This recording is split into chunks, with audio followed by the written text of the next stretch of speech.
Welcome to Mamata Reddy talks. మన ఇళ్లలో మన బంధువుల్లో డయాబెటీస్ అనే మాట వినని వారు బహుశా ఎవరు ఉండరేమో. ఒకసారి డయాబెటీస్ వచ్చిందంటే జీవితం మొత్తం మందులతో గడపాలా? ఏం తినాలి, ఏం తినకూడదు? లేటెస్ట్గా ఏ మెడిసిన్స్ వచ్చాయి?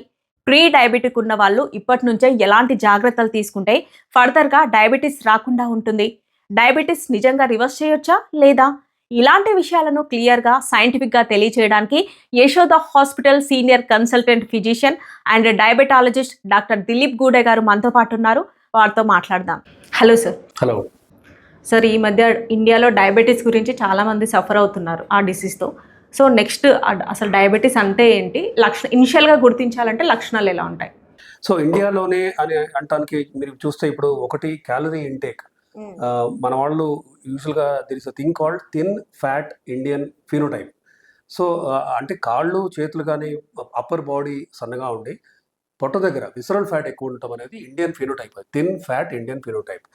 సో ఇండియాలో మీరు సిమిలర్ బాడీ వెయిట్ కనుక చూస్తే ఇప్పుడు ఒక 72 KG male person Indian versus 72 KG male Caucasian అంటే వైట్ పర్సన్ కనుక కంపేర్ చేస్తే సేమ్ వెయిట్ ఉన్నా కూడా ఇండియన్ పేషెంట్లో డయాబెటీస్ రిస్క్ చాలా ఎక్కువ. ఎందుకు అంటే the fat distribution, then genetically, కానీ మన మన kind of sedentary life style, అంటే తినే ఫుడ్ని మనం బర్న్ చేయలేకపోవటం, క్యాలరీస్ పైలప్ అవ్వటం, ఈవెన్చువల్గా బాడీ ఫ్యాట్ బాగా పెరిగి ఉండటం. ఫ్యాట్ పెరుగుతున్న కొద్దీ మనం ఇన్సులిన్ రెసిస్టెన్స్ అనే ఒక కండిషన్ ఉంది, అది పెరుగుతూ పోతుంది. అంటే ఫ్యాట్ ఎక్కువ ఉందనుకోండి, బాడీలో ఉన్న సెక్రెట్ అయిన ఇన్సులిన్ ఈ టిష్యూస్లోకి వెళ్ళలేదు, దాన్ని ఇన్సులిన్ రెసిస్టెన్స్ అంటాం.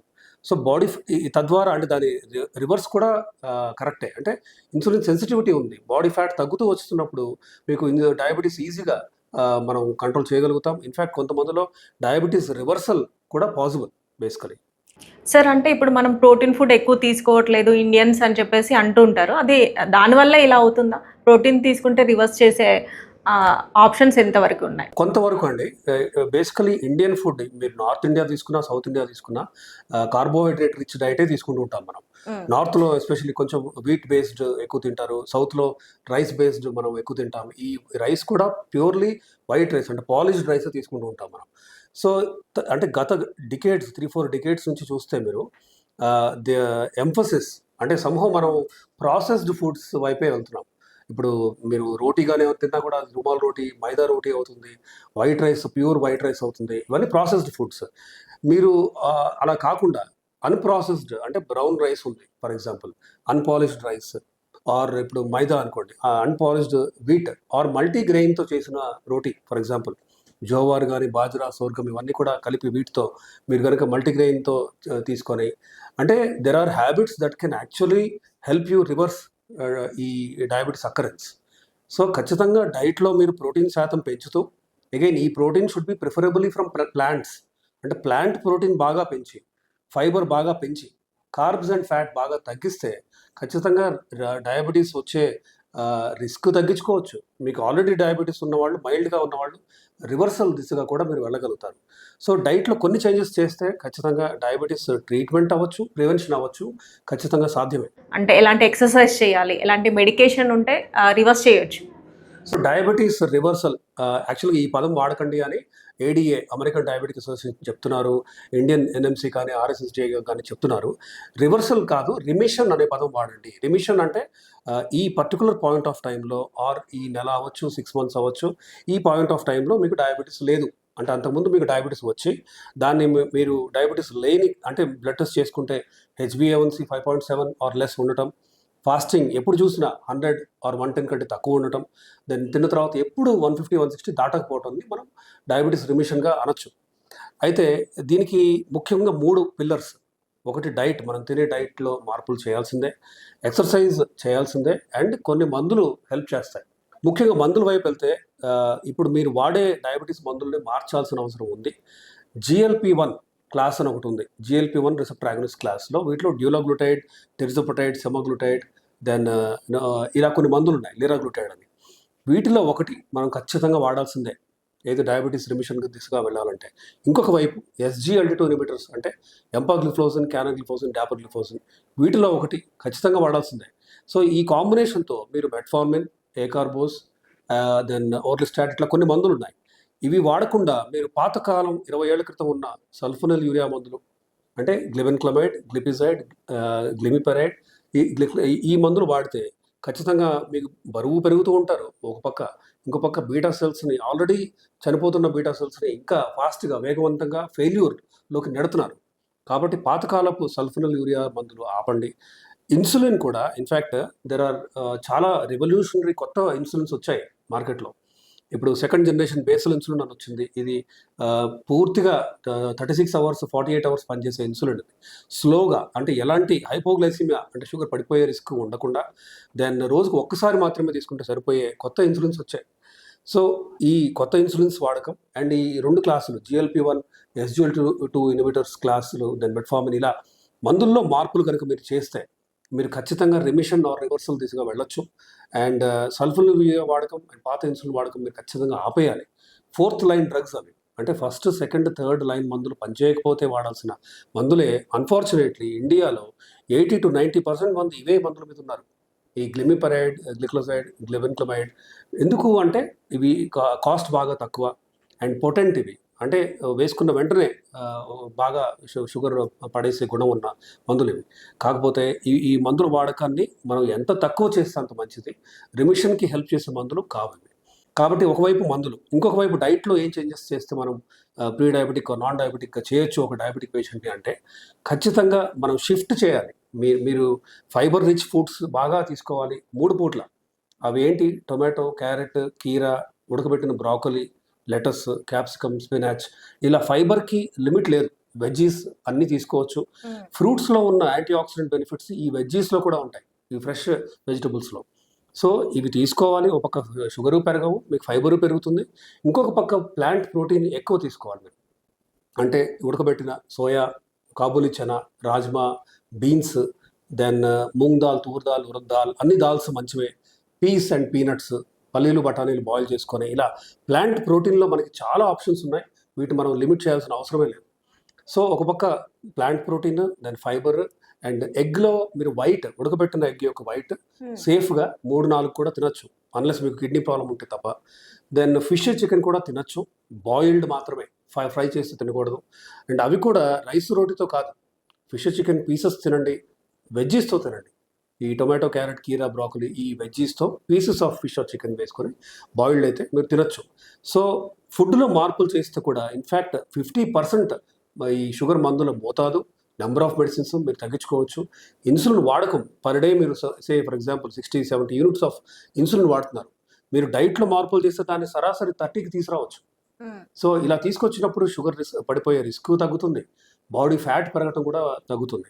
సో ఇన్సులిన్తో ప్రాబ్లం ఏంటంటే insulin is an anabolic hormone. Insulin వాడకం మీరు లాస్ట్ ఇయర్ 60 యూనిట్స్ వాడితే ఈ ఇయర్ మీరు 75-80 యూనిట్స్ వాడాల్సిన అవసరం ఉంటుంది. అంటే వాడితే తప్ప షుగర్ కంట్రోల్ రాదు. అండ్ ఎందుకంటే ఇన్సులిన్తో మీరు మెల్లగా బరువు పెరుగుతారు, టోటల్ బాడీ ఫ్యాట్ కంటెంట్ పెరుగుతుంది, ఇన్సులిన్ రెసిస్టెన్స్ కూడా పెరుగుతుంది. కాబట్టి డైట్లో మార్పులు చేయాలి. క్లాసెస్ ఆఫ్ మందులు, ఏ మందులు వాడాలి వాటిలో కూడా మార్పులు చేయాల్సిన అవసరం ఉంది. చాలామంది ఎక్సర్సైజ్ ఉంది అంటే నైబర్స్ దగ్గర నుంచి ఫ్యామిలీ మెంబర్స్ కానీ అందరూ ఎక్సర్సైజ్ చేయండి ఫ్రెండ్స్ అంటూ ఉంటారు, కానీ నిర్దిష్టంగా క్లియర్ కట్ గైడ్ లైన్ చాలామంది చెప్పట్లేదు. సో ఏంటి అంటే EDA కానీ, ACC కానీ, AHA అంటే అమెరికన్ హార్ట్ అసోసియేషన్ కానీ వీళ్ళందరూ ఏమంటున్నారంటే కనీసం 30 to 45 మినిట్స్ ఎక్సర్సైజ్ చేయాలి, 5 to 6 డేస్ పర్ వీక్ చేయాలి మీరు. ఇలా చేస్తే అంటే దీంట్లో కూడా మోడరేట్ ఇంటెన్సిటీ, హై ఇంటెన్సిటీ అలా ఉన్నాయి. బెస్ట్ పాసిబుల్ ఎక్సర్సైజ్ రికమెండేషన్ ఏంటి అంటే ఇవాళ మీరు కార్డియో ట్రైనింగ్ చేస్తే, కార్డియో ట్రైనింగ్కి ఎగ్జాంపుల్స్ ఏంటి? మీరు ట్రెడ్మిల్ చేయొచ్చు, బయట ఫాస్ట్గా నడవచ్చు, దెన్ సైక్లింగ్ చేయొచ్చు, స్విమ్మింగ్ చేయొచ్చు, రోయింగ్ అని కూడా కొత్తగా వస్తున్న ఎక్సర్సైజ్ ఎక్విప్మెంట్. ఇవన్నీ కూడా కార్డియో రెస్పిరేటరీ రిజర్వ్ పెంచే ఎక్సర్సైజెస్. అయితే ఇవాళ కార్డియో చేస్తే రేపు మీరు వెయిట్స్ లిఫ్ట్ చేయండి.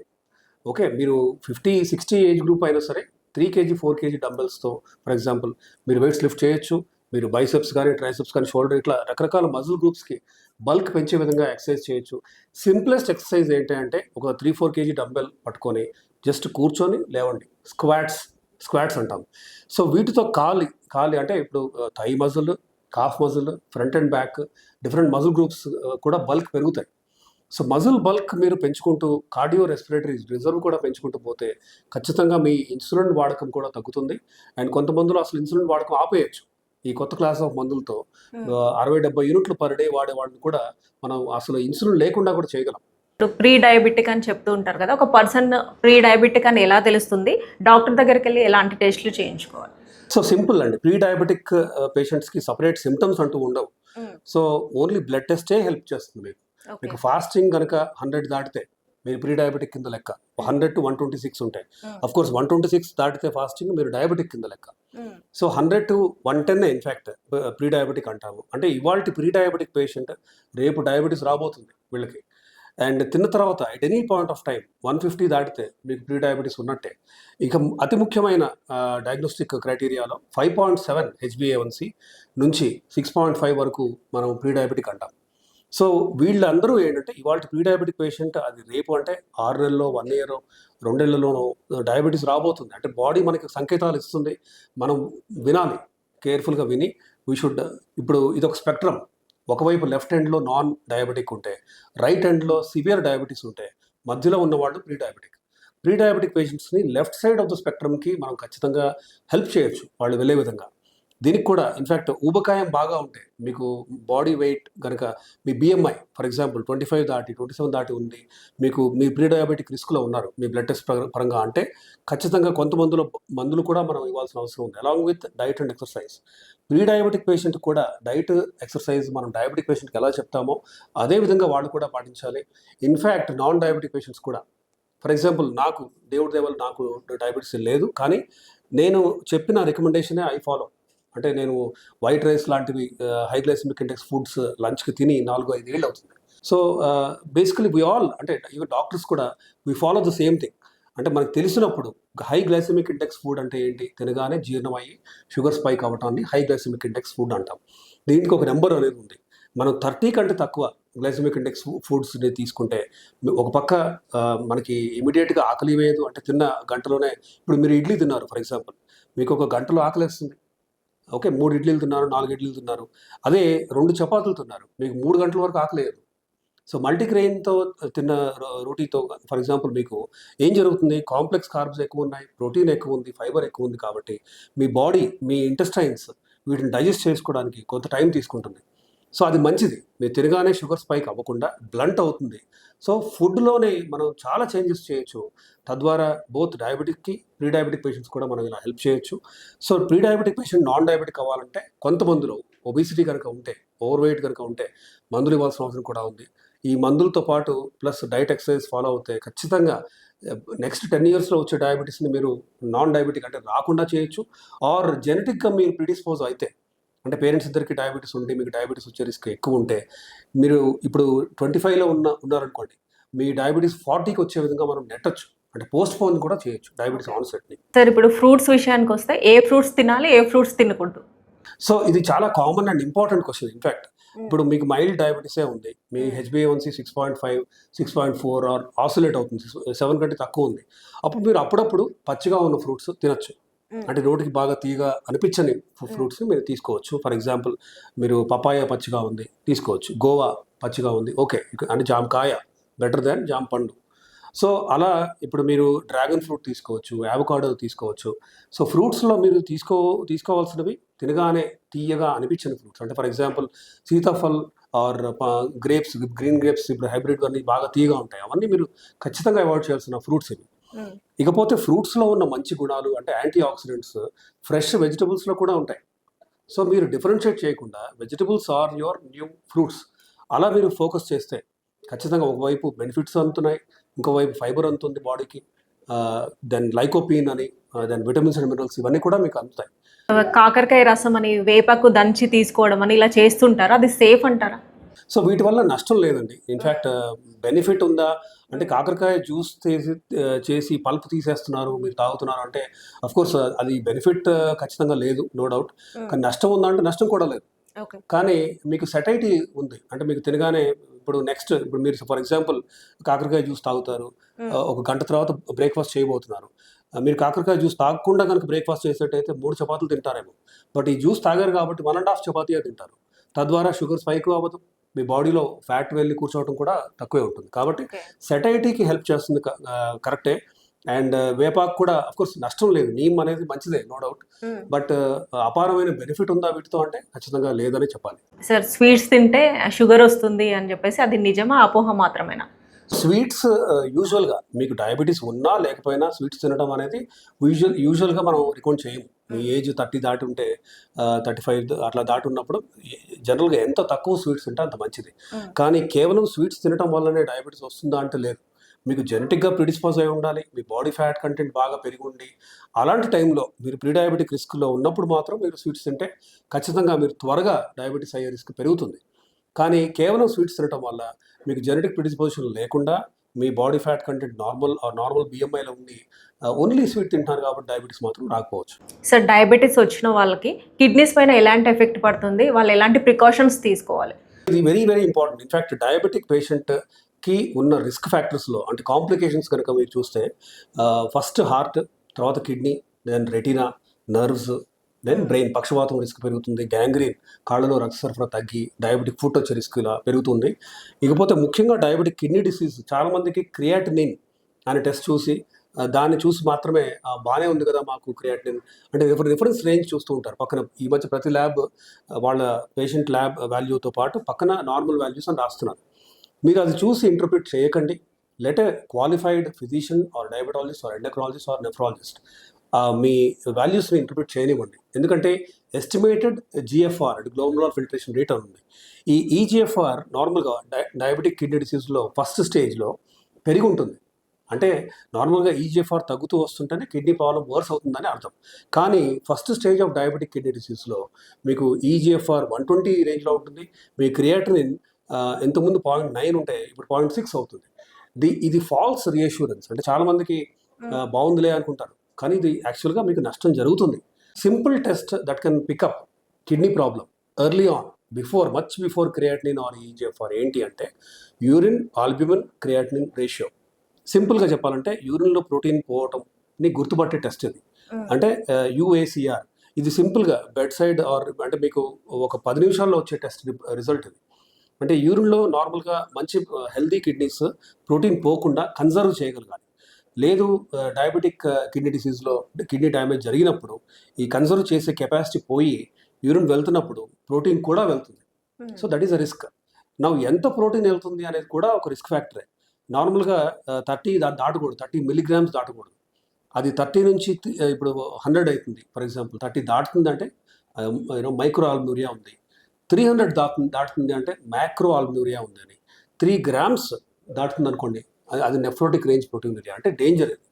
డయాబెటిక్ పేషెంట్లో బ్లడ్ ప్రెషర్ కంట్రోల్ చాలా ముఖ్యం. మీరు సరైన blood pressure control diabetic patients లేకపోతే రెటినా డ్యామేజ్ డబుల్ ట్రిపుల్ అవుతుంది, 10 రెట్లు రెటినా డ్యామేజ్ అవుతుంది, కిడ్నీలు కూడా డ్యామేజ్ అవుతాయి. కాబట్టి కిడ్నీని రక్షించాలంటే ఫస్ట్ చేయాల్సింది ఏస్ ఇన్హిబిటర్ ఆర్ ఏఆర్బి. 2 క్లాసులు ఆఫ్ బీపీ మందులు ఉన్నాయి, వీటిలో ఒకటి ఖచ్చితంగా ఇవ్వాల్సిందే. ఓకే. అండ్ షుగర్ కంట్రోల్ చాలా స్ట్రిక్ట్గా చేయాలి. ఫాస్టింగ్ 100 దాటకుండా చూసుకోవాలి. తిన్న తర్వాత 150 దాటకుండా ఉండాలి. HbA1c 7 దాటకూడదు. ఇంపార్టెంట్ మాలిక్యూల్ ఒకటి కొత్తగా మార్కెట్లో వచ్చింది, 1 year అవుతుంది. ఫెనరనోన్ అనే మందు కిడ్నీని రక్షించే మందు ఇది. ఎస్పెషల్లీ డయాబెటిక్ కిడ్నీ డిసీజ్లో ఇది అప్రూవల్ కూడా ఉంది. DCGI has recommended the use of it. So ఇది ప్రోటీన్ పోవడాన్ని కూడా తగ్గిస్తుంది, డయాబెటిక్ కిడ్నీ డిసీజ్ యాక్సిలరేట్ అవడానికి కూడా తగ్గిస్తుంది. అండ్ ఒక ప్రాబ్లీ 3 to 4 years మీ కిడ్నీని అంటే మీరు సపోజ్ అన్కంట్రోల్డ్ ఉండి ఒక 20 ఏళ్లలో మీకు డయాలసిస్ అవసరం పడేంత సీరియస్ ప్రాబ్లం నుంచి రాకుండా ఒక 4-5 ఏళ్ళు ఇది పోస్ట్పోన్ చేయగలదు. కాబట్టి kidney disease in diabetic patients అనేది చిన్న విషయం కాదు. దాన్ని మనం తరచూ టెస్ట్ చేస్తూ ఏ మోతాదులో ఉంది, ఎంత సివియర్గా ఉంది తెలుసుకోవాలి. If required physician or diabetologist will refer to A nephrologist. And అప్పుడు మనం నెఫ్రాలజిస్ట్ హెల్ప్ కూడా తీసుకోవాల్సి వస్తుంది. యాసిడ్ లెవెల్ తగ్గించుకోవాలి, వ్యాక్సిన్స్ తీసుకోవాలి. ఇలా కొన్ని మందులు మనం కిడ్నీ స్పెసిఫిక్ మందులు కూడా ఉన్నాయి. And so it is a holistic approach. Diabetic kidney disease వస్తుంది అనుకున్నప్పుడు ఫస్ట్ ఆపాల్సింది meat, red meat, fish or chicken, ఇవన్నీ కూడా. మీట్ ఏంటంటే నాన్ వెజ్ అనేది కిడ్నీల మీద బాగా ఒత్తిడి పెట్టే ప్రోటీన్ ఇది. కాబట్టి non veg intake diabetic kidney disease start అయింది అనుకున్నప్పుడు మనం ఎంత తక్కువ చేస్తే అంత మంచిది. అఫ్ కోర్స్ ప్లాంట్ ప్రోటీన్ని మనం ఆపకూడదు, ఎందుకంటే అది కూడా ఆపేమంటే మాల్ న్యూట్రిషన్ అది వస్తుంది, మజిల్ వేస్టింగ్ అది అవుతుంది. కాబట్టి ప్లాంట్ ప్రోటీన్ అంతా తీసుకోవచ్చు మీరు, కాకపోతే నాన్ వెజ్ మాత్రం రికమెండ్ చేయొద్దు. డయాబెటిక్ కిడ్నీ డిసీజ్ సంకేతాలు వచ్చినా కూడా మీరు అసలు కంప్లీట్గా నాన్ వెజ్ మానేయటం అనేది ముఖ్యం. సార్ డయాబెటీస్ వచ్చిన వాళ్ళకి యూరిన్ ఇన్ఫెక్షన్స్ తరచుగా వస్తుంటాయి. సో దానికోసం మన యాంటీబయాటిక్స్ ఎక్కువగా వాడితే ఫర్దర్గా ఎఫెక్ట్ అయ్యే అవకాశాలు ఉన్నాయా? డయాబెటిక్ పేషెంట్లో first of all infection risk is more. అది యూరిన్ ఇన్ఫెక్షనే కాదు, లంగ్స్ కానీ, స్కిన్ కానీ, పేగుల ఇన్ఫెక్షన్ కానీ ఎక్కడైనా. ఎందుకంటే వీళ్ళలో immunity both cellular and humoral immunity అంటాం. అంటే సెల్ మీడియేటెడ్ ఇమ్యూనిటీ అంటే టీ సెల్స్, బీ సెల్స్ అని ఉంటాయి. హ్యూమరల్ అంటే యాంటీబాడీస్ ద్వారా వచ్చే ఇమ్యూనిటీ. ఈ రెండు తగ్గుతాయని ప్రూఫ్ ఉంది మనకి.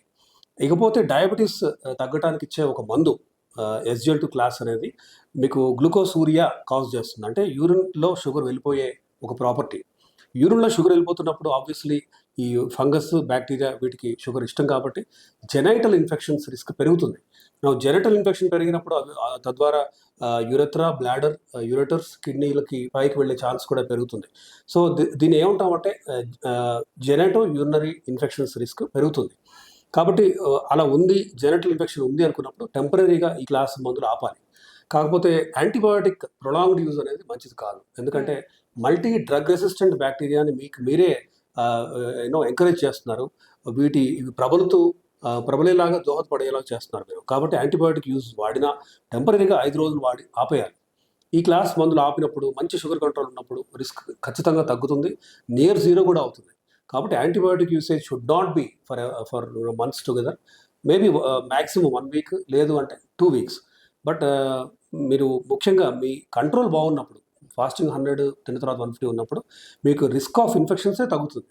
కాబట్టి యాంటీబయాటిక్ యూసేజ్ అనేది it is not at all recommended for long term use. Okay. Type 1 diabetes, type 2 డయాబెటీస్కి డిఫరెన్సెస్ ఏంటి? కొత్తగా వచ్చిన ఇన్సులిన్ గురించి చెప్పండి. టైప్ 1కి టైప్ 2కి తేడా బేసికలీ ఏంటంటే ప్యాంక్రియాస్ నుంచి ఇన్సులిన్ సెక్రీషన్ నియర్లీ జీరో అయినప్పుడు టైప్ 1 అంటాం. అంటే అసలు beta cells are not functioning or not working at all. అంటే కంప్లీట్గా ఎట్రోఫిక్ అవుతే మనం టైప్ 1 డయాబెటీస్ అంటాం. టైప్ 2 డయాబెటీస్లో ప్రాబ్లీ 30 to 40%, కొంతమంది 50% బీటా సెల్స్ ఆర్ వర్కింగ్. కాకపోతే బాడీలో ఉన్న ఎక్స్ట్రా ఫ్యాట్కి మ్యాచ్ అయ్యే విధంగా ఈ బీటా సెల్స్ ఇన్సులిన్ సెక్రెట్ చేయలేకపోతున్నాయి కాబట్టి టైప్ 2 డయాబెటీస్ అంటాం. సో టైప్ 3 అని ఇంకా రకరకాల డయాబెటీస్ కూడా ఉంది. అయితే టైప్ 1 డయాబెటీస్ ఉన్న వాళ్ళలో వీళ్ళకి ఇన్సులిన్ మాత్రమే ఇవ్వాలి 3 times or 4 times. ప్రతి మీల్ ముందు ఒక షార్ట్ యాక్టింగ్ ఇన్సులిన్ ఇవ్వాలి. దెన్ లాంగ్ యాక్టింగ్ ఒక ఇన్సులిన్ నైట్ కానీ మార్నింగ్ కానీ ఇస్తే through out the day sugar spike అవ్వకుండా మనం చూసుకోవచ్చు. సో టైప్ 1 డయాబెటీస్ ట్రీట్మెంట్ కూడా ఒక ఛాలెంజే. వీళ్ళలో 7 కంటే తక్కువ ఉండేలాగా మనం డైట్ చేయాలి. ఇన్సులిన్ వాడకము, కొత్త ఇన్సులిన్స్ వచ్చాయి విచ్ కెన్ హెల్ప్. అంటే షుగర్ పడిపోవడం రిస్క్ కూడా బాగా తగ్గించే విధంగా ఈ ఇన్సులిన్స్ వచ్చాయి. దెన్ ఒక పంప్ కూడా ఉంది. Insulin pump is equal to a artificial pancreas అంటుంటా. ఇది ఆటోమేటిక్గా బ్లడ్ షుగర్ని throughout minute by minute test చేస్తూ ఎంత ఉందో దాని ప్రకారం ఇన్సులిన్ ఇచ్చే ఒక పరికరం ఈ పంప్ అనేది. అఫ్కోర్స్ ఇది కొంచెం కాస్ట్లీ అనుకోండి, బట్ టైప్ 1 డయాబెటీస్కి ఇది ఒక వరం లాంటిది. బట్ టైప్ 2 డయాబెటిక్ పేషెంట్స్ మాత్రం అఫ్కోర్స్ వీళ్ళకి మందులు ఇవ్వచ్చు. అండ్ బాగా తీవ్రంగా ఉన్న వాళ్ళు వీళ్ళకి కూడా ఇన్సులిన్ ఇవ్వాల్సిన అవసరం. సార్ డయాబెటీస్ ఉంటే మందులు తీసుకుంటుంటారు, అయినా కానీ షుగర్ లెవెల్స్ ఎందుకు హైక్ అవుతుంటాయి? కంట్రోల్లోకి ఎందుకు రావు? మల్టిపుల్ థింగ్స్ దీనికి. ఎందుకు అంటే ఒకటి, మీరు తీసుకునే మోతాదు, మందుల మోతాదు సరిపోకపోవచ్చు. మీరు వాడే ఇన్సులిన్ డోస్ పెంచాల్సిన అవసరం రావచ్చు. దెన్ స్ట్రెస్, చాలామంది తక్కువ అంచనా వేస్తూ ఉంటారు. సరైన నిద్ర లేకపోవడం. Stress can be from family issues or work related issues, ఎలా అయినా రకరకాల స్ట్రెస్. కొంతమందికి యాంగ్జైటీ ఇన్నేట్గా ఉంటుంది వాళ్ళకి, అలా ఇన్సోమ్నియా అవ్వచ్చు. ఇలా స్ట్రెస్ బాగా ఎక్కువ ఉన్నప్పుడు కూడా ఈ కౌంటర్ రెగ్యులేటరీ హార్మోన్స్ పెరిగి మీ షుగర్ లెవెల్స్ పెరిగే రిస్క్ కూడా ఉంటుంది. సో ఇదే తింటూ వచ్చాను కదా, బట్ ఇప్పుడు ఫుడ్ అంటే సేమ్ ఫుడ్ తింటున్నప్పుడు ఎందుకు ఇప్పుడు ఎక్కువ అవుతుంది అని అనుకుంటూ ఉంటారు. మీకు diabetes is a progressive disease. అంటే 1 year బ్యాక్ మీరు వాడిన మందులతో మంచి కంట్రోల్ ఉంటే ఈ ఇయర్ ప్రాబ్లీ 1 year తర్వాత మీకు మందుల మోతాదు పెంచాల్సిన అవసరం రావచ్చు. ఎందుకంటే బీటా సెల్ డిస్ఫంక్షన్ జరుగుతూ ఉంటుంది కాబట్టి, ఆర్ మీ టోటల్ బాడీ ఫ్యాట్ పెరిగి ఉండొచ్చు. ఇట్లా చాలా ఫ్యాక్టర్స్ ఉన్నాయి. ఓకే, అది బీపీ అవ్వచ్చు, దెన్ స్ట్రెస్ అవ్వచ్చు, మీరు వాడే మందుల టైప్ క్లాస్ అవ్వచ్చు, తినే ఫుడ్ అవ్వచ్చు. ఇలా చాలా ఫ్యాక్టర్స్ వల్ల మీకు మీరు సేమ్ టైప్ ఆఫ్ ఫుడ్ తిన్నా కూడా ఈ ఇయర్ మీకు షుగర్స్ పెరిగి ఉండొచ్చు. సార్ కొంతమంది చిగుర్ల నుంచి బ్లడ్ కారుతూ ఉంటుంది, అలాంటి వారు ఎలాంటి ప్రికాషన్స్ తీసుకోవాలి? సో ఇది యూజువల్గా కొన్ని మందులు కెన్ కాజ్ దిస్, అంటే gum hypotrophy, gum hypoplasia and bleeding from gums అనేవి. అది సింపుల్ మల్టీవిటమిన్ డెఫిషియన్సీలో కూడా రావచ్చు. దాని కొంతమందికి మందు వాడకం వల్ల ఫెనిటాయిల్ లాంటి మందులు కొన్ని ఉన్నాయి. ఈ క్లాసెస్ ఆఫ్ మందులు వాడితే గమ్ హైపోట్రోఫీ అయ్యి బ్లీడింగ్ అయ్యే ఛాన్స్ కూడా ఉంటుంది. కొంతమంది బ్లడ్ థిన్నర్స్ మీద కూడా ఉంటారు. అన్‌కంట్రోల్డ్ డయాబెటిస్ ఉన్నప్పుడు, ఏజ్ 60 దాటి ఉన్నప్పుడు వీళ్ళలో రక్తం చిక్కగా అయ్యే తత్వం ఎక్కువ. హైపర్ కోయాగులబుల్ ఆర్ విస్కాసిటీ పెరిగినప్పుడు ఈ రక్తం గడ్డల్లాగా కట్టి చిన్న చిన్న రక్తనాళాల దగ్గరికెళ్ళి అది బ్రెయిన్ అవ్వచ్చు, హార్ట్ అవ్వచ్చు, కిడ్నీ అవ్వచ్చు. వీళ్ళ ఈ ఆర్టరీస్‌లో వెళ్ళి బ్లాక్ చేసే ఛాన్స్ ఎక్కువ. అప్పుడు బ్లాక్ అయినప్పుడు బ్రెయిన్‌లో బ్లాక్ అవుతే మనం స్ట్రోక్ అంటే పక్షవాతం చూస్తాము. హార్ట్‌లో అయితే హార్ట్ అటాక్ చూస్తాము. కిడ్నీస్‌లో అవుతాయి, కాళ్ళలో అవుతాయి. ఇన్‌ఫాక్ట్ గ్యాంగ్రీన్ లాంటివి కూడా చూస్తుంటాం. సో, బ్లడ్ థిన్నర్ వాడినప్పుడు కొంతమందిలో ఇట్లా గమ్స్‌లో బ్లీడ్ లాంటివి అవ్వచ్చు. బట్ ముఖ్యంగా ఫస్ట్ మీరు చూడాల్సింది ఆ ఏరియాలో ఇన్ఫెక్షన్ ఉందా? పెరియోడాంటైటిస్ అంటాం. అంటే గమ్స్‌లో దగ్గర ఇన్ఫెక్షన్ ఉందా? పన్ను పుచ్చిపోయే రిస్క్ ఉందా? ఇవన్నీ మనం చూడాలి. లూజ్ టీత్ ఏమైనా ఉందా? డెంటిస్ట్ ఒపీనియన్ ఖచ్చితంగా తీసుకోవాలి. ఇన్ఫెక్షన్ ఉండి ప్రాబబ్లీ అది పల్ప్ వరకు వెళ్తుంది, రూట్ వరకు వెళ్తున్నప్పుడు మనం ఒక్కోసారి రూట్ కెనాల్ ట్రీట్మెంట్ చేయాల్సొస్తది. లేదంటే కొంతమందిలో పన్ను తీసేయాల్సిన అవసరం కూడా రావచ్చు. అండ్ బ్లడ్ థిన్నర్ టెంపరరీగా ఆపాల్సిన అవసరం కూడా ఉంటుంది. So, it is a holistic thing. ఒక ఫ్యాక్టర్ అని చెప్పలేము. Multiple factors can cause. ఒక్కోసారి షుగర్ కంట్రోల్ బాలేనప్పుడు ఈ గమ్ ఇన్ఫెక్షన్ పెరుగుతుంది. గమ్ ఇన్ఫెక్షన్ బాగా పెరిగి ఉండటం వల్ల కూడా షుగర్ పెరుగుతాయి. ఇది బై డైరెక్షనల్ రిలేషన్‌షిప్ అనేది ఉంది. సార్ డయాబెటిక్ ఫుట్ అని చెప్పేసి ఇందాక అన్నారు కదా! అసలు అంటే ఏంటి? డయాబెటిక్ ఉన్న వాళ్ళకి అది ఎందుకొస్తుంది? సో, డయాబెటిక్ ఫుట్ అనేది 3, 4 కారణాలున్నాయి. ముఖ్యమైన కారణం ఏంటి అంటే సెన్సేషన్. కాళ్ళలో యూజువల్‌గా సెన్సేషన్ తగ్గుతుంది డయాబెటిక్ న్యూరోపతి వల్ల. హ్మ్. సో, చెప్పులు లేకుండా మీరు నడిచినప్పుడు కంకర రాళ్ళు గాని ఇవన్నీ ఉన్నప్పుడు మైక్రో ట్రామా అంటే మీకు పగుళ్ళు లాంటివి వస్తూ మీకు కనపడకపోవచ్చు, మీకు స్పర్శ కూడా తెలియకపోవచ్చు, పెయిన్ ఉండకపోవచ్చు, బ్లడ్ కూడా ఇమ్మీడియేట్‌గా రాకపోవచ్చు. అయితే ఈ స్పర్శ తగ్గటం వల్ల ఏమవుతుందంటే మీకు ఈజీగా చిన్న చిన్న ట్రామా జరుగుతున్నా కూడా మీకు తెలియకపోవచ్చు. అండ్ అది మెల్లగా వర్స్ అవుతూ రావచ్చు. ఇకపోతే డయాబెటిక్ పీపుల్‌లో యూజువల్‌గా కాళ్ళలో రక్త సరఫరా తగ్గుతుంది. ఎందుకు తగ్గుతుంది? వీళ్ళలో అథెరోస్క్లెరోసిస్ అనే కండిషన్ ఉంది. అంటే ఆర్టరీస్‌లో కాల్షియం అండ్ కొలెస్ట్రాల్ వెళ్లి కూర్చొని రక్త సరఫరాను నిలిపివేసే ప్రక్రియ. దీన్ని మనం గ్యాంగ్రీన్ అంటాం. పెరిఫెరల్ ఆర్టీరియల్ డిసీజ్ అని కూడా అంటుంటాం. సో, ఒక పక్క రక్త సరఫరా సరిగ్గా లేక ఈ జరుగుతున్న ఈ వూండ్స్ మానవు. ఇంకొక పక్క న్యూరోపతి వల్ల స్పర్శ లేకపోవటం. దెన్ బ్యాక్టీరియాకి ఈజీగా వెళ్లి కూర్చొని మల్టిప్లై చేసే ఆస్కారం ఉండటం. సో, ఈ 3 కారణాల వల్ల ఇన్‌ఫాక్ట్ డయాబెటిక్ ఫుట్ అంటే అది ఇన్ఫెక్షన్ బాగా ప్రబలి పైకి పాకుతూ వెళ్ళటం. ఇన్‌ఫాక్ట్ కొంతమందిలో ఎంత తీవ్రం అవుతుందంటే అది above ankle or below ankle మనం యాంపుటేట్ అంటే కట్ చేయాల్సిన అవసరం కూడా రావచ్చు. అబోవ్ నీ వరకు ఆర్ బిలో నీ వరకు కూడా మనం యాంపుటేట్ చేయాల్సిన అవసరం రావచ్చు. దీన్ని ప్రివెంట్ చేసుకోవాలంటే ఖచ్చితంగా డయాబెటిక్ పేషెంట్స్ కొలెస్ట్రాల్ తగ్గించే మందం, బ్లడ్ థిన్నర్ ఖచ్చితంగా వాడాలి. అండ్ అతి ముఖ్యమైన కారణం మీ షుగర్ కంట్రోల్. సరైన షుగర్ కంట్రోల్, సరైన బీపీ కంట్రోల్ ఉందనుకోండి. మీరు ఖచ్చితంగా డయాబెటిక్ ఫుట్ బారి నుంచి పడకుండా మీకు మీరే ప్రివెంట్ చేసుకోవచ్చు. ఒక్కసారి డయాబెటిక్ ఫుట్ వచ్చింది అనుకున్నప్పుడు ఇమ్మీడియేట్‌గా మీరు వెళ్ళి ఆ ఏరియాలో అంటే సర్జన్ హెల్ప్‌తో పుండు పడింది ఫర్ ఎగ్జాంపుల్. అక్కడున్న బ్యాక్టీరియా ఏంటి? ఏ డ్రగ్‌కి సెన్సిటివ్ అనే కల్చర్ సెన్సిటివిటీ రిపోర్ట్ ఒకటి మీరు తెలుసుకోవాలి. ఆ చీము నుంచి. దెన్ బ్లడ్ ప్రెషర్ సరిగ్గా ఉండేలాగా చూసుకోవాలి. బ్లడ్ థిన్నర్ ఇవ్వాలి. యాంటీబయోటిక్స్ స్టార్ట్ చేయాలి. కొంతమందిలో ఐవీ ఇవ్వాలంటే అడ్మిషన్ కూడా అవసరం. అండ్ ఎంత మేరకు డిబ్రైడ్ చేయాలి. ఆ బ్యాడ్ టిష్యూ, చచ్చిపోయిన టిష్యూని మనం తీసేయాలి. కొత్తగా హెల్తీ టిష్యూ రీజనరేట్ అవ్వాలంటే కూడా మనం ఒక పక్క యాంటీబయోటిక్స్ ఇస్తూ, ఇంకో పక్క షుగర్ కంట్రోల్ చేస్తూ, దాన్ని కాళ్ళలో రక్త సరఫరా ఇంప్రూవ్ చేసే విధంగా ఈ cholesterol and lowering medicines and ఈ బ్లడ్ థిన్నర్ అవసరం కూడా మనకు పడుతుంది. సార్ డయాబెటిస్ ఉంటే ఇన్‌ఫర్టిలిటీ వచ్చే ఛాన్సెస్ ఎంత వరకు ఉన్నాయి?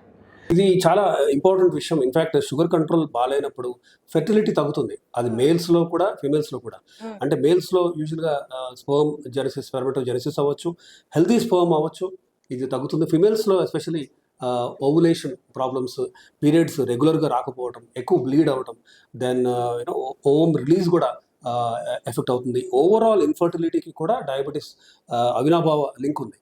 సో, బేసిక్‌గా ఇది కూడా బై డైరెక్షనల్ రిలేషన్‌షిప్. అంటే ఇప్పుడు పీసీఓడీ పాలిసిస్టిక్ ఓవేరియన్ డిసీజ్ అనే కండిషన్ ఉంది. ఓవరీస్‌లో బుడగలు, బబుల్స్ లాంటివి ఉండటం. సో, ఇది యూజువల్‌గా ఊబకాయం ఉన్నప్పుడు, బాడీలో ఫ్యాట్ కంటెంట్ పెరుగుతూ ఉన్నప్పుడు ఓవరీస్‌లో సిస్ట్స్ వచ్చే కండిషన్‌ని పీసీఓడీ అంటాం. పీసీఓడీలో డయాబెటిస్ వచ్చే రిస్క్ చాలా ఎక్కువ. అండ్ డయాబెటిక్ పేషెంట్స్‌కి పీసీఓడీ రిస్క్ కూడా అంతే ఈక్వల్లీ ఇంపార్టెంట్. అంటే వచ్చే ఛాన్స్ చాలా ఎక్కువ. సో, కామన్ సాయిల్ హైపోథిసిస్ అంటాం. అంటే రెండిటికి మెయిన్ ఏంటంటే insulin resistance. Total body fat మనం తగ్గించుకుంటూ వెళ్తే ఒక పక్క డయాబెటిస్ కంట్రోల్ బాగుంటుంది. ఇంకొక పక్క ఫెర్టిలిటీ కూడా ఇంప్రూవ్ అవుతుంది. మంచి షుగర్ కంట్రోల్ ఉన్నప్పుడు కూడా ఫెర్టిలిటీ రేట్ పెరుగుతుంది బోత్ మేల్స్ అండ్ ఫీమేల్స్‌లో. అండ్ ఓవులేషన్ క్రమం అంటే 28 డేస్‌లో వచ్చే పీరియడ్ అదే క్రమంలో వచ్చేలాగా మనం హెల్ప్ చేయొచ్చు. అంటే ప్రెగ్నెన్సీ కోసం ట్రై చేసే కపుల్లో ఇద్దరికి కనుక డయాబెటీస్ ఉంటే ఖచ్చితంగా ఓ పక్క ఊబకాయం ట్రీట్ చేయాలి, డయాబెటీస్ ట్రీట్ చేయాలి. అండ్ హోలిస్టిక్ అప్రోచ్తోనే మనం ఇద్దరికి అంటే ఫర్టిలిటీ ఇంప్రూవ్ చేయొచ్చు అండ్ కన్సెప్షన్ అంటే ప్రెగ్నెన్సీ ఛాన్సెస్ మనం పెంచవచ్చు. సార్ బారియాట్రిక్ సర్జరీ వల్ల డయాబెటీస్ తగ్గుతుంది. సో బేరియాట్రిక్ సర్జరీని మెటబాలిక్ సర్జరీ అని కూడా అంటున్నాము ఈ మధ్య. బట్ గత 2-3 ఏళ్లలో మెటబాలిక్ సర్జరీ చేయాల్సిన అవసరం బాగా తగ్గిపోయింది. ఎందుకంటే మెడికల్ బేరియాట్రిక్స్ అంటే మందుల ద్వారానే బేరియాట్రిక్ సర్జరీ ఇచ్చేంత బెనిఫిట్ని మనం పొందుతున్నాం. ఎలా? మోంజారో అంటే టిర్జపటైడ్ మందు, దెన్ ఒజంపిక్ అంటే సెమగ్లూటైడ్ ఆర్ విగోవి, ఇలా కొన్ని మందులు ఉన్నాయి. ఇవి ఇప్పుడు రెటాట్రూటైడ్ అని ఇంకా ఇండియాలో రాలేదు. రెటాట్రూటైడ్ ఇది ట్రిపుల్ జిఎల్పి యాగనిస్ట్. సో మన దగ్గర డబుల్ GLP-1 యాగనిస్ట్ అనేది ఉంది. GLP అండ్ GIPకి రెండింటినీ యాగనిస్ట్గా పనిచేసే టిర్జపటైడ్. సో ఈ మందులతో మనకి ఒక పక్క 30% వరకు 26 to 30% వెయిట్ లాస్ వచ్చినప్పుడు ఒక 130 కేజీలు ఉన్న అతను ఇప్పుడు 100 అయ్యారు ఫర్ ఎగ్జాంపుల్, ఆర్ ఇంకా తక్కువ 90 అయ్యారు. వాళ్ళకి ఖచ్చితంగా ఇంతకుముందు డయాబెటీస్ ఉండే 3 పూట్ల ఇన్సులిన్ వాడేవాళ్ళు ఇప్పుడు right now they are non diabetic. అలా నా దగ్గర ఇన్ఫ్యాక్ట్ ఒక 30 to 40 పేషెంట్స్ ఉన్నారు. అంటే ఒక 58 కేజీస్ తగ్గిన అతను ఒక ఆయన ఉన్నాడు. అంటే 160 నుంచి ఇప్పుడు right now he's only 1 or 2. So ఇలా మందులు అందుబాటులో ఉన్నాయి. మేము ఏం చేస్తాం బేరియాట్రిక్ సర్జరీలో అంటే బేసిక్గా స్టమక్ యొక్క వాల్యూమ్ తగ్గిస్తూ ఉంటాం మనం. స్టమక్ వాల్యూమ్ అంటే ఇప్పుడు మనకు తెలిసిందే స్టమక్ ఒక గ్రేటర్ కర్వేచర్ అది ఉంటుంది. గ్రేటర్ కర్వేచర్ దగ్గర మనం ఒక నిక్ ఇచ్చేసి స్టమక్ ఒక ట్యూబ్ లాగా చేస్తాము. దాన్ని స్లీవ్ గ్యాస్ట్రెక్టమీ అంటాం. అంటే ఒక పక్క స్టమక్ వాల్యూమ్ని డ్రాస్టిక్గా ఒక 70-80% వాల్యూమ్ తగ్గిస్తున్నాం. అంటే తిన్న ఫుడ్ డైజెస్ట్ అయ్యి ఇమీడియట్గా ఇంటెస్టైన్స్లోకి వెళ్ళేలాగా అది చేస్తున్నాం. ఇంకో పక్క ఇంటెస్టైన్స్, స్మాల్ ఇంటెస్టైన్ ఉంది, స్మాల్ ఇంటెస్టైన్ లెంగ్త్ని మనం తగ్గిస్తున్నాం. సో ఇది ఏం జరుగుతుందంటే ఒక పరంగా మనం చూస్తే ఇంటెస్టైన్స్ యొక్క అబ్జార్ప్టివ్ సర్ఫేస్ని మనం తగ్గిస్తున్నాం, బోత్ స్టమక్ అండ్ ఇంటెస్టైన్స్. దీన్ని RUNY అని కూడా అంటుంటాం. దెన్ మినీ బైపాస్ అని కూడా రకరకాల పేర్లు ఉన్నాయి. సో ఇవి బేరియాట్రిక్ సర్జరీలో మెథడ్స్. బేరియాట్రిక్ సర్జరీ తర్వాత మళ్ళీ వెయిట్ గెయిన్ అయ్యే ఛాన్సెస్ ఉంటాయా? ఎలాంటి జాగ్రత్తలు తీసుకోవాలి? అయితే కొంతమందిలో బేరియాట్రిక్ సర్జరీ తర్వాత ఒక వితిన్ 1 or 2 ఇయర్స్లో మళ్ళీ వెయిట్ రీగెయిన్ అయ్యేది కూడా మనం చూసాం. అఫ్కోర్స్ ముందున్నంత 130 ఆర్ ఎంత ఉన్నారో అంత కాకపోవచ్చు. బట్ ఇప్పుడు సపోజ్ 100 వరకు వచ్చారు. నెక్స్ట్ ఇయర్ తర్వాత ఇయర్ మళ్ళీ 115, 120 వరకు కూడా పెరిగిన వాళ్ళు ఉన్నారు. కాబట్టి అలా కాకుండా మెడికల్గా మనం ఏం చేయగలం? మందులతో మనం bariatric surgery or similar result మనకి వస్తున్నప్పుడు అంత తీవ్రమైన సర్జరీ మనకి అవసరం పడకపోవచ్చు. అఫ్కోర్స్ కొంతమందిలో ఖచ్చితంగా 40 BMI దాటి రకరకాల కోమార్బిడ్ కండిషన్స్ ఉన్నప్పుడు మనం బేరియాట్రిక్ సర్జరీ మాత్రమే ప్రిఫర్ చేయాలి. బట్ 35, 30 ఆర్ మోర్ అలా ఉన్న వాళ్ళలో మాత్రం ఈ మందులు మనకి బేరియాట్రిక్ సర్జరీ ఇచ్చేంత బెనిఫిట్ ఖచ్చితంగా ఇస్తున్నాయి. సార్ డయాబెటీస్ పూర్తిగా తగ్గిపోయే ఛాన్సెస్ ఉందా? ఒకసారి తగ్గిపోయిన తర్వాత మళ్ళీ రిటర్న్ వస్తుందా? మెడిసిన్ లైఫ్ లాంగ్ వాడాల్సి ఉంటుందా? ముఖ్యమైన క్వశ్చన్. అందుకే నేను స్టార్టింగ్లో చూసి రివర్సల్ అనే పదం వాడకండి, రెమిషన్ అనే పదమే వాడండి అని. రివర్సల్ అని ఎందుకు వాడద్దు అంటున్నారంటే పేషెంట్స్కి ఇప్పుడు డయాబెటీస్ ఉంది, బాగానే తీవ్రంగా 200, 300 షుగర్స్ ఉన్నాయి, కానీ మనం మందులు ఇచ్చాము, 6 monthsలో నాన్ డయాబెటిక్ అయ్యారు ఫర్ ఎగ్జాంపుల్. అయితే నాన్ డయాబెటిక్ అయ్యాము, మాకు డయాబెటీస్ లేదులే అని చెప్పేసి ఫుడ్లో కానీ ఎక్సర్సైజ్లో కానీ లైఫ్ స్టైల్ చేంజెస్ సరిగ్గా హెల్తీగా ఫాలో అవ్వకపోతే ఇవాళ ఉన్న నాన్ డయాబెటిక్ పర్సన్ మళ్ళీ మెల్లగా డయాబెటీస్ దిశగా వెళ్ళొచ్చు. కాబట్టి దీన్ని రిమిషన్ అంటున్నాం. అంటే at this point of time మీకు డయాబెటీస్ లేదు, కానీ మీ హెల్తీ లైఫ్ స్టైల్ మీరు కంటిన్యూ చేయకపోతే మీకు ఖచ్చితంగా మళ్ళీ డయాబెటీస్ తిరగబెట్టే ఛాన్స్ ఉంది. అయితే దీనికి మనం మందులు అవసరం పడచ్చు కొంతమందిలో. దెన్ ఎక్సర్సైజ్ అండ్ డైట్ ముఖ్యంగా చాలా ఇంపార్టెంట్. అంటే 3 pillars, ఒకటి డైట్, ఇంకొకటి ఎక్సర్సైజ్, ఇంకొకటి డ్రగ్స్. ఈ 3 pillars equally important to maintain. So కొంతమందిలో నాన్ డయాబెటిక్ అయిన తర్వాత కూడా ఒక లో పవర్ మందు ఒకటి ఇవ్వాల్సిన అవసరం ఉంటుంది. కొంతమందిలో అసలు మందు అవసరమే ఉండకపోవచ్చు. అది depends on person to person. So but ఖచ్చితంగా డయాబెటీస్ రిమిషన్ అనేది లైఫ్ లాంగ్ ఉంచగలమా అంటే కొంతమందిలో పాసిబుల్, ఖచ్చితంగా పాసిబులే. బట్ చాలా మంది ఏంటంటే ఒకసారి ఒక రకమైన లేజినెస్ కానీ అన్హెల్దీ లైఫ్ స్టైల్కి మళ్ళీ అలవాటు పడి మెల్లగా బరువు పెరుగుతూ బాడీ ఫ్యాట్ కంటెంట్ పెంచుకుంటే ఖచ్చితంగా మళ్ళీ డయాబెటీస్ వచ్చే రిస్క్ మాత్రం ఉంటుంది. దెన్ అప్పుడు we have to restart the whole thing again. Insulin వాడకం కూడా ADA, American diabetic association clear cut guide line ఇచ్చింది. మీరు 9 దాటి ఎవరికైనా షుగర్ HbA1c 9 దాటింది, ఆస్మాటిక్ సిమ్టమ్స్ ఉన్నాయి అంటే వీళ్ళు బాగా నోరు ఎండిపోవటం, దెన్ బాడీ వెయిట్ తగ్గటం, క్యాచెక్సియా, పాలిఫేజియా, పాలిడిప్సియా అంటుంటాం. అంటే పాలిఫేజియా అంటే ఆకలి బాగా ఎక్కువ వేయటం కానీ బరువు తగ్గటం, ఇవన్నీ జరుగుతున్నప్పుడు మాత్రం ఇన్సులిన్ వాడాల్సిందే. Insulin is anabolic hormone. వీళ్ళకి ఇన్సులిన్ ఆక్సిజన్ లాంటిది, అంటే అంత ఇంపార్టెంట్. 9 దాటి ఆస్మోటిక్ సిమ్టమ్స్ ఉంటాయి. లేదు ఊబకాయం ఉంది, బాగా బాడీ వెయిట్ ఎక్కువ ఉంది, బట్ హెచ్బిఎన్సీ 9 ఆర్ మోర్ ఉంది, ఈ ఆస్మోటిక్ సిమ్టమ్స్ లేవు అనుకున్నప్పుడు మనకి మంచి మందులు అందుబాటులో ఉన్నాయి. బేసికలీ వెంటనే ఇన్సులిన్ వాడాల్సిన అవసరం అయితే లేదు. GLP-1 class, SGLT2 class, metformin class, ఇవి వాడితే మనం ఖచ్చితంగా ఈ 9 పాయింట్ ఆర్ వాట్ ఎవర్ హెచ్బిఎన్సీ ఉంది వాళ్ళని మెల్లగా మనం ఖచ్చితంగా 8, 7, 6 వరకు కూడా మనం తీసుకురాగలం ఈ కొత్త మందులతో. సో ఇన్సులిన్ వాడకానికి ఒక నిర్దిష్టమైన ఇండికేషన్ అయితే ఉంది. బట్ ఒక్కసారి ఇన్సులిన్ స్టార్ట్ చేస్తే లైఫ్ లాంగ్ ఇన్సులిన్ వాడాల్సిన అవసరం కూడా లేదు. అది ఖచ్చితంగా అదొక అపోహ. చాలామందికి ఏంటో ఒక రకమైన భయం, ఇన్సులిన్ అనేది ఒక కర్స్ అని ఫీల్ అవుతుంటారు, ఒక శాపంలాగా. అలా కాదు. అండ్ చాలా మందిలో in fact 7 out of 10 diabetic patients in India మనం వాళ్ళకి ఇన్సులిన్ ఆపగలిగే విధంగా కూడా కొత్తగా మందులు వచ్చాయి. వీటి ద్వారా మనం వాళ్ళకి హెల్ప్ చేయొచ్చు. ఇన్సులిన్ వాడకుండా ఖచ్చితంగా కంప్లీట్గా కూడా ఆపచ్చు. సార్, ఫైనల్గా డయాబెటీస్ పేషెంట్స్ కానీ ప్రీ డయాబెటిక్ ఉన్న వాళ్ళకి కానీ ఎలాంటి సజెషన్స్ ఇస్తారు? సో ఓవరాల్గా ముఖ్యంగా డయాబెటీస్ అనేది చాలామందికి సిమ్టమ్స్ సైన్స్తో రాకపోవచ్చు. అంటే మీకు డయాబెటీస్ ఉంది అన్న విషయం కూడా మీకు తెలియకపోవచ్చు. ఓన్లీ బ్లడ్ టెస్ట్ ద్వారానే మీకు తెలియచ్చు. వెరీ రేర్గా పీపుల్ మైట్ అండర్స్టాండ్. అంటే బాగా నాకు ఆకలి ఎక్కువ వేయటం అవ్వచ్చు, యూరిన్కి ఎక్కువ సార్లు వెళ్ళటం అవ్వచ్చు, ఇవన్నీ లేకుండా కూడా డయాబెటీస్ మేనిఫెస్ట్ అవ్వచ్చు. మీకు డయాబెటీస్ ఉండి 5 years డయాబెటీస్ ఉండి కూడా మీకు తెలియకపోవచ్చు. కాబట్టి ఓన్లీ వే, నా strong advice is to get annual health checks done. సంవత్సరానికి ఒకసారి సింపుల్ బేసిక్ హెల్త్ చెక్స్లో అందరూ షుగర్ టెస్టింగ్ అనేది ఒక బేసిక్ ఇదైపోయింది, HbA1c అనేది. సో మీ HbA1c 6 దాటుతుంది అనుకున్నప్పుడు మీరు ఖచ్చితంగా మీరు మేల్కొనాలి. అంటే you have to be awakened and understand that మీరు ఇప్పటివరకు మీ లైఫ్ స్టైల్ ఎలా అయితే అన్హెల్దీగా ఉందో దాన్ని మార్చుకుంటూ మంచి హెల్దీ డైట్ వైపు మళ్ళాలి. Fibre and plant protein rich foods ఎక్కువ తీసుకోవాలి. కార్బ్స్ అండ్ ఫ్యాట్ తగ్గించుకోవాలి. ఎక్సర్సైజ్ చేసుకుంటూ మీ cardio respiratory reserve plus muscle bulk కూడా పెంచుకుంటూ ఉండాలి. ఊబకాయం బాగా ఎక్కువ ఉంది అనుకున్నప్పుడు మందులు వాడాల్సిన అవసరం కూడా ఉంది. వెయిట్ని అశ్రద్ధ చేయకండి. In fact weight loss in obese patients cannot wait. అంటే మనం బరువు తగ్గాల్సిన అవసరం అనేది ఇమీడియట్గానే మనం స్టార్ట్ చేయాలి. అండ్ దానికి డైట్ చేయాలి. కొన్ని మందులు కూడా మీకు హెల్ప్ చేయగలవు. బాడీ మాస్ ఇండెక్స్ని మీరు 18 నుంచి 22.9లో ఉంచుకుంటే మీకు షుగర్ వచ్చే రిస్క్ని మీరు డ్రాస్టిక్గా తగ్గించుకోగలరు. ఎస్పెషల్లీ మీకు జెనెటిక్ ప్రిడిస్పోజిషన్, అంటే పేరెంట్స్ ద్వారా వచ్చే డయాబెటీస్ రిస్క్ మీకు లేకపోతే. కాబట్టి మీరు షుగర్ గురించి అవేర్నెస్ పెంచుకోండి. వన్స్ a year టెస్టులు చేసుకోండి. మీ రిస్క్ పెరుగుతుంది అనుకున్నప్పుడు మీరు seek the doctors help. Thank you sir. Diabetes పేషెంట్స్కి ఎలాంటి ఫుడ్ తీసుకోవాలి, లేటెస్ట్గా ఏ మెడిసిన్ వచ్చింది, దాని గురించి చక్కగా చెప్పారు. థ్యాంక్ యూ సో మచ్ అండి. Thank you.